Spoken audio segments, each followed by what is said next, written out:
Qofka maxaa ka hor istaaga isbeddelka?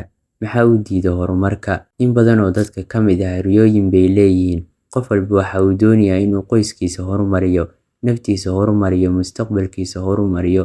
Laakiin maxaa ka hor istaaga? Hadday noqoto inaan caado xun iska goyno, iyo inaan caado wanaagsan samaysano, inaan xirfado cusub aan barano, iyo isbeddelo waaweyn oo nolosheena ku samayno. Arrimo aad u badan ayaa ka hor istaaga, laakiin kuwooda ugu muhiimsan, tan ugu sii muhiimsan, uguna khatarta badan ee dadka horumarka iyo isbeddelka ka hor istaaga waa baqdinta. Inaan ka baqno inaan ka baxno goobada aynu la qabsanay ee comfort zone-ka. Sideedaba nolosha waxaan u baranay oo noo raaxo badan goobada aan u baranay ee aynu ku jirno. Goobadaas aynu ku jirno waxa inoo keena wixii aan horay u samayn jirnay. Wax walba aynu doonayno noloshana waxay xagga kale ka jirtaa goobada aynu ku jirno ee aynu ku raaxaysanayno. Haddii aad doonayso inaad noloshaada wax ka beddesho, waa inaad comfort zone-kaaga aad ka baxdo. Waa inaad wax ku dhiba oo aanad raaxo ku dareemin inaad samayso maalin walba. Dabiici ahaanba bini'aadamku waxa ay naftooda dhibsanayso aysan jeclayn, way adag tahay in ay sameeyaan. Waxyaabihii aad u baratay ee aad jeclayd ayaad ka baxaysaa. Meel cidla ah ayay kugu qasbaysaa inaad fadhiisato. Wax aanad horay u qaban jirin ayay kugu qasbaysaa inaad qabato. Marka comfort zone-kaaga haddii aanad ka bixin, noloshaada isbeddeli mayso. Waxaanad ahaanaysaa qofkii aad horay u ahayd. Waxa aad doonayso inaad noqotona waxay u baahan tahay qof ka duwan qofka aad tahay maanta inaad noqoto. Marka waxaad u baahan tahay inaad eegto ma comfort zone-kaagii baad ku jirtaa. Had iyo jeer waxa aad qabato ma nolol routine ah buu ku saabsan yahay waxaad horay u samayn jirtay, ma waxaad la qabsatayba.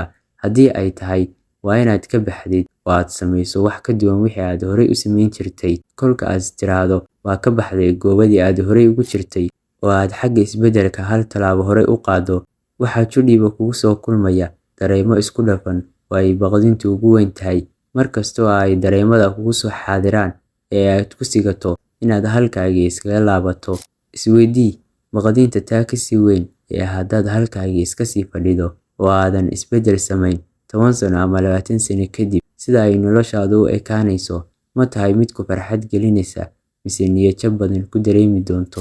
Haddii aad ku jirto xaalad aad u aragto mid aadan jeclayn, mid aadan ku qanacsanayn, haddii aad niyadda gashatay inaadan wax isbeddel samayn karin oo aadan ka bixi karin xaaladda aad ku sugan tahay, waxaan kula wadaagin tillaabooyin fudud oo noloshaada isbeddel weyn ku samayn kara. Qodobkeena koowaad, calaamadee waxa aad rabto noloshaada. Inta badan waxaa dhibaatada noo keena nagana dhiga kuwa iska fadhiya meeshooda waa inaanan aqoonin waxa aan samayn doono, inaanan lahayn hadafyo. Marka aad leedahay hadaf, waxaad rabtana ogtahay, waxaad noqonaysaa qof aanan luminaynin waqtigiisa, wax micno darana aanan ku daalin. Samayso jadwal ay ku qoran yihiin sanadka waxaad rabto inaad qabato. Tusaale ahaan, sanadka gudihiisa waxaad rabtaa inaad luqadda Isbaanishka barato, lacagna kaydsato, halkii bilna buug cusub akhrido iyo wixii la mid ah. Marka maalin walba ku dadaal inaad hadafkaagii sanadlaha ah u sii dhawaato. Qodobkeena labaad, caadooyinkaaga beddel. Caadooyinka xunxun dibidhac ayay ku sameeyaan nolosheena. Sidaas daraaddeed soo qaado buug oo qor caadooyinkaaga xun dhammaan, kadibna go'aan ka qaado inaadan mar dambe samayn doonin. Waxaad ogaataa in natiijada hal mar aysan ku imaan, dhowr isbuuc inay kugu qaadato. Laga yaabaa inaad caadadaas xun gabi ahaanba joojiso. Qodobkeena saddexaad, samee waxyaabaha ku cabsi geliya. Wajah cabsida. Qof walba waxaa jira waxyaabo cabsi geliya. Tusaale ahaan, waxaad arkaysaa qof ka baqa inuu ka hor hadlo dadka hortooda ama ka baqa meelaha dheer.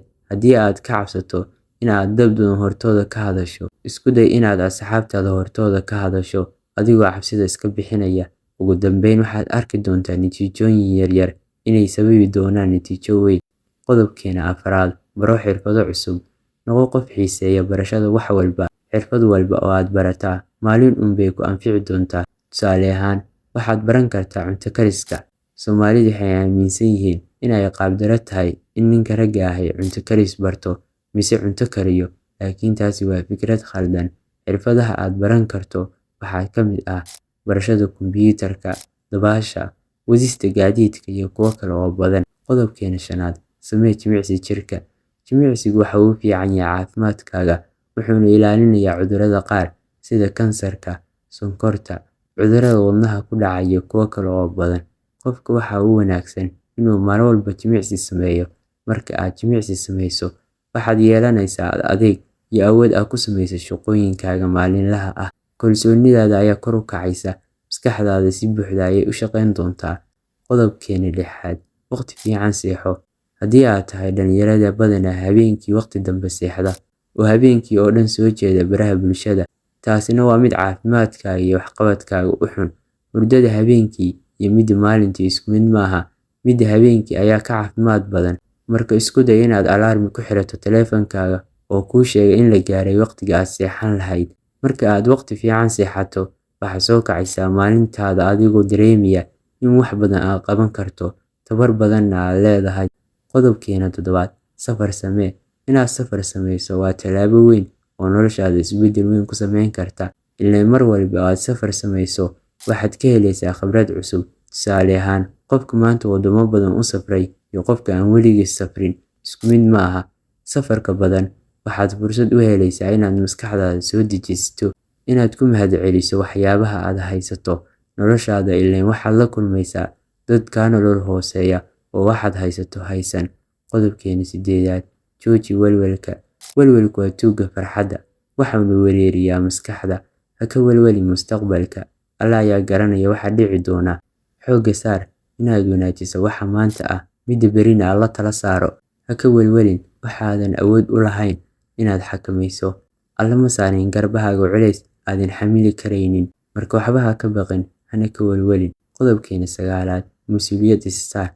Waxaa jirta xigmad Faransiis ah oo leh maalinta ugu fiican noloshaada waa maalinta aad go'aansato noloshaada inaad adigu uun maamusho. Beddelitaanka wacdiga aad ku sugan tahay mas'uuliyaddeeda adigaa leh. Ma jiro qof kale oo mas'uuliyaddaada qaadaya.